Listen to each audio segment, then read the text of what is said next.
China rises the biggest concrete structure on the planet. The Three Gorges Dam is over 2 kilometers long and 60 stories tall. It's taken 40,000 workers over 17 years to build. When it fully comes online, this one dam will produce over 20,000 megawatts of power, twice as much as all the nuclear power stations in Britain put together. It is the pinnacle of dam engineering.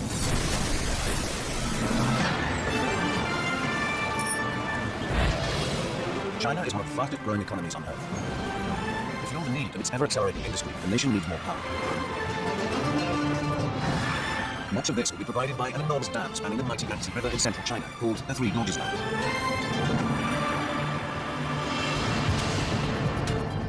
Our cameras have been granted privileged access to capture this amazing feat of engineering in its full glory.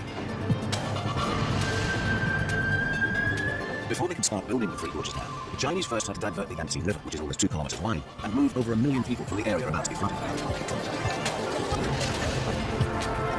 And when they filled the reservoir behind the dam, a huge mass of water actually slowed down the speed of the Earth's rotation by a fraction. The Three Gorges Dam is the biggest hydroelectric project in the world. This dam used 28 million cubic meters of concrete. Maybe one way to look at it is to say it's a solid pipe of concrete and meter diameter right around the world. A lot of concrete. The Chinese authorities think it's worth the effort, as the Three Gorges Dam will provide clean and cheap electric power to millions of people.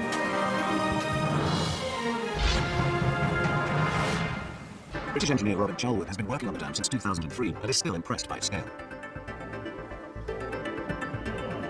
We're in one of the 3 very large powerhouses in the Three Gorges project. In this 700-meter long room here, you can see 14 of the large turbine generators. Then beyond this one, a kilometer away is the second powerhouse, and then beyond that one, is yet another powerhouse which will be underground in the rock on the far side of the river. Each one of these generators cost about $50 million, to give you an idea of the scale of this project. Debden Dam had 1 generator. Three Gorges has 32. Together they produce 5 million times more power than Debden. To drive them, the Chinese have harnessed the power of the mighty Yangtze River. In the reservoir behind the dam, the river now rises up to 60 stories above the riverbed. The water is channeled down gigantic concrete tubes toward the generators. Here, the torrent of water hits the turbines and makes them spin. This motion is in turn transferred to the rotor of the generator. This is fitted with massive magnets, which move past copper coils in the casing to generate electricity. Just one of these machines makes as much electricity as a small nuclear power plant. All 32 generators together produce enough power for 60 million Chinese. This project is setting a new benchmark in the international hydroelectric industry. It's almost twice the size of the next largest project, Itaipu in Brazil, because it's only the first of a whole series of mega dams that are under construction here in China. The Yangtze River is over 6,000 kilometers long, and in places several kilometers wide, the biggest river in China. It presents enormous logistical challenges to the dam engineers. As the Yangtze rises behind the Three Gorges Dam, it will flood over 150,000 acres of land along its banks. So the Chinese have to relocate over 1 million people from the land behind the dam. Thousands of new houses have to be built for the displaced citizens to live in. Then the engineers can begin to dam the river. We're standing here among some of the rocks and these precast concrete blocks that we use to create the cofferdams to control the river during the construction of the Three Gorges project. Controlling the river to allow the construction of this huge project was really a major undertaking. I mean, the Yangtze River is one of the largest rivers in the world, very fast, very deep, so building these cofferdams and to allow a safe construction was a major operation. The Chinese claimed that this was the largest and most difficult diversion ever undertaken for a hydroelectric project, and if you look at the scale of it, they were absolutely right. This was huge. The engineers begin work on a series of stone cofferdams to block off part of the Yangtze, whilst leaving a channel open for the rest of the river to flow through. They build the first 2 sections of the main dam on the dry riverbed. Then they dump tons of earth into the river, and on top of it build another cofferdam, this time from concrete. With the river held in check behind it, they can finally build the last section of the dam. Then they must remove the cofferdam so that water can flow through the turbines to the main dam. Having built such substantial cofferdam structures, it's a major challenge how to remove these things. So in the earlier stages, where they were built with very large rocks like this, then they can be handled with big excavator equipment, relatively conventional. But in the final stage, where they had a solid concrete wall to remove, this required some serious innovation. Unlike the cofferdam in Gorges, the Chinese version is too tall to simply leave it in place. So the Chinese engineers build it leaving holes for explosive charges. On the 6th of June 2006, they filled them with 190 tons of dynamite and hold their breath.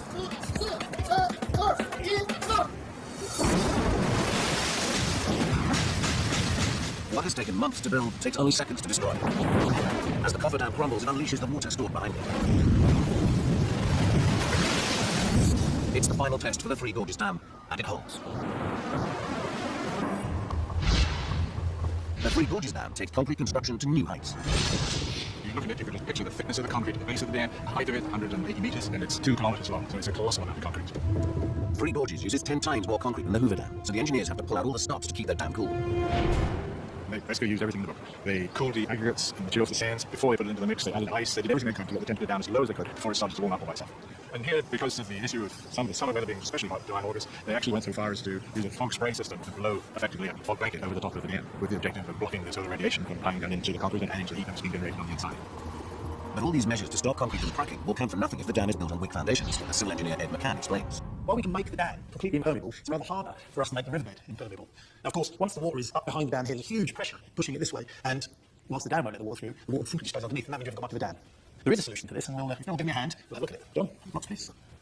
What you've got here is basically a pipe network. These are a series of vertical pipes going down into the riverbed with little holes in the side of them. We connect them up to a high-pressure pump. Of course, it wouldn't be this, but it would be a big pump. In this pump, what we've got is a watery grout, cement and water. And when that cement and the grout goes hard, it creates an impermeable barrier, just this time it's in the soil. So we'll have a go. Here's our high-pressure pump. So if I squeeze that really hard, there we are. And pretty much straight away you can see the grout coming out and running through the soil and spreading out, which is exactly what we want to see, of course. And you can see in some areas it goes a long way, and in other areas it doesn't get through. That means that the soil is denser and less permeable there. But that's fine, because what you do is you drill more holes down into the areas here, and you squirt more grout in. And you keep going until you've got a continuous curtain underneath the dam. And there we are. So we have our impermeable dam on top of the riverbed, and we've created a concrete dam underneath the riverbed. To create an impermeable concrete curtain beneath the Three Gorges Dam, engineers drive 100 kilometers of tubing down into the granite bedrock. Then they pump 200,000 cubic meters of grout into the tubes, which is squeezed into the fissures in the rock. As the grout hardens, it turns the leaky rock into a solid waterproof base for their dam. Now the Chinese engineers can be confident that the Yangtze will not undermine their dam. Basically, the dam holds back a large volume of the water during the flood period. Here, it can hold back about 22 billion cubic meters of water. And then it's released in a controlled way through this system of 46 spillway gates and these chutes that you can see below me here.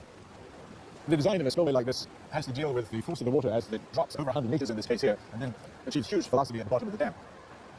To deflect the force of the water crashing down, the Chinese use technology similar to the Grand Coulee. As the water levels rise, engineers open a series of gates to drain the floodwater from the reservoir. And if the water fell straight down, it would undermine the foundations of the dam. So the engineers fit the spillway with concrete chutes. Unlike the Grand Coulee ramp, which is underwater, the Three Gorges chutes hurl the water into the air. Once airborne, the water breaks up into small droplets and loses much of its destructive energy. It lands over 100 meters downstream, where it can't do any damage. So now when they open their spillway gates, the Chinese have nothing to worry about.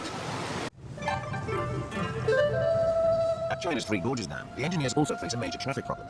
Their dam sits on one of the busiest rivers in Asia. The Yangtze is a really important waterway for navigation traffic in China, leading all the way from Shanghai the coast up to Beijing, all the way to Chongqing. It's been carrying about 18 million tons of freight per year. Getting about 170 ships a day over a dam that's more than 100 meters high is a tall order for the engineers. Fitting the biggest dam on Earth, the Chinese solve it by building the biggest ship lock on Earth. Ships enter the lock at the bottom of the dam. The gates close, water floods in, and lifts the ships up to the next lock. Ships must go through 5 tiers of locks to get to the top, which can take up to 4 hours. This is fine for cargo ships, but for the many passenger boats operating in the Yangtze, it's just too slow. To provide more efficient transit, actually for passenger traffic, they built this ship lift system here, which will allow boats to go through in about 36 minutes. Unlike the ship lift at Close Mayas, the one at the Three Gorges will lift ships straight up like an elevator. And the secret of its success will lie hidden in its concrete walls. The engineers will fit a series of massive counterweights that will do most of the lifting. 16 1,000-ton concrete blocks will be connected by cables to the steel trough that will carry the ship and the water it floats in. As the counterweights drop, they will hoist the trough upwards and lift the ship to the top. This ship lift here is 113 meters high and can handle vessels up to 3,000 tons. It'll make it the largest in the world and twice the size of the one that comes next. Why not? Certainly when you look at the structure now, it's quite a ways to go in terms of construction. It won't be finished until 2015, but it's clearly huge, and it's another very impressive achievement underway here. The Three Gorges Dam produces more power than any other, but that's not the main reason it was built. The Yangtze River is notorious for its really severe flooding. Over the last 2,000 years, there's been about one major flood every 10 years. In 1931, there was a really bad one, killed about 135,000 people, destroyed almost 2 million homes. And so this is the main reason why they built the Three Gorges Dam, is to control this terrible flooding problem. The dam blocks the path of the destructive floodwater. The water is stored in its reservoir and is then released in a controlled way. Managing floodwater can also have serious environmental side effects, as recent history has shown. In 1970, Egyptian engineers built the Aswan High Dam across the River Nile to control flooding. But soon, farmers downstream noticed that their harvests are beginning to fail. Their soil becomes so barren that the farmers need millions of tons of fertilizer every year to nourish their crops.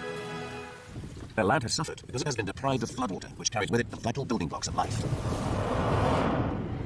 Chemist Dr. Andrew Shidlow demonstrates. So we have here our clean rainwater which has been falling. We add into it some good quality topsoil. We then add some animal excrements We have some snail shells, essentially made of calcium carbonate. Then we have some dried leaves, plant vegetation here, and, of course, fish.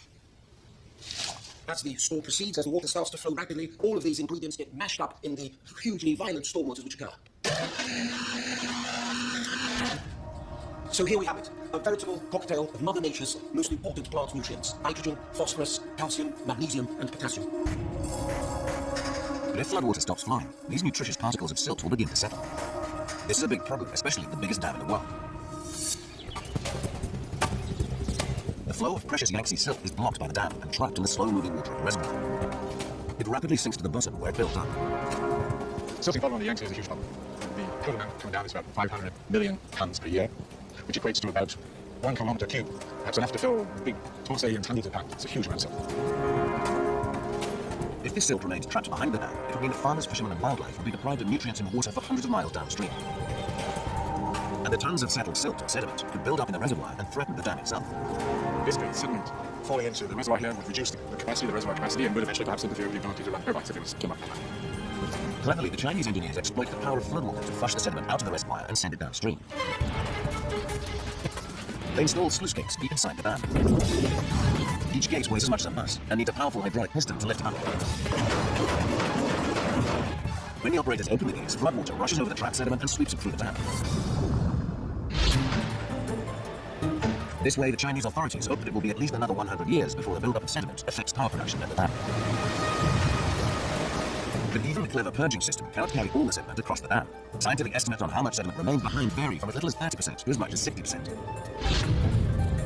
The Chinese authorities believe that this is a price worth paying. They are convinced that the benefits of the dam, such as clean energy and flood control, far outweigh its significant drawbacks. As the Three Gorges project draws to completion, its scale is breathtaking. Even with some of its turbines still to be switched on, it produces more power than any other dam in the world. Standing on the shoulders of historic engineering giants, the Three Gorges really is the ultimate hydroelectric dam, until someone builds an even bigger one.